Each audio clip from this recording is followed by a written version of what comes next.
In this video, I'm going to show you how to better interpret data on how much food is fortified in a country. An important question in fortification programs is, how much food is actually fortified? And how do we know?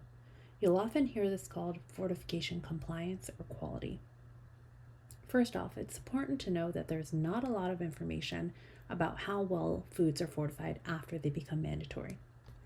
Wheat flour has the most information, followed by salt, maize flour, oil, and rice.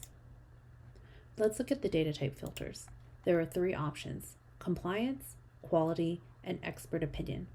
The quantity and proportion of food that is fortified is one of the few data points that GFDX allows personal communication without documentation because of how limited the data are.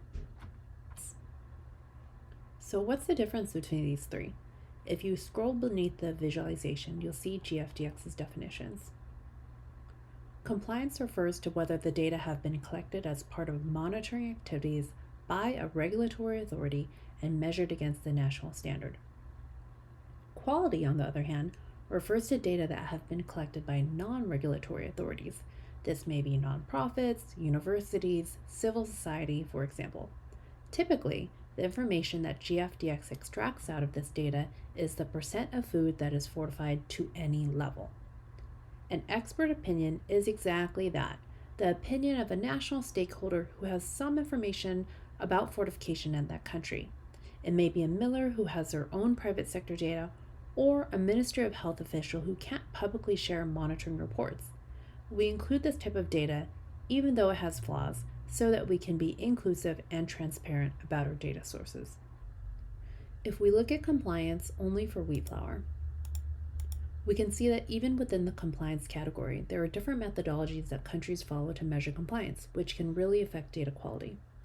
Ideally, industry compliance is measured through production volumes, as was done in Senegal. That is, regulatory authorities assessed compliance using methods that are representative of the private sector's production volumes.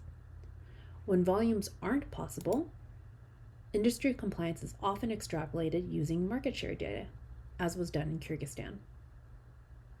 Another way that we often see compliance measured is by reporting the proportion of facilities or samples that meet standards. However, this can be problematic if the facilities and/or the samples are not representative of the whole industry. So as you can see, understanding the proportion of food that is fortified in a country is not so simple, and it's worth understanding the different methods used to estimate compliance and quality in a country. Visit fortificationdata.org for more.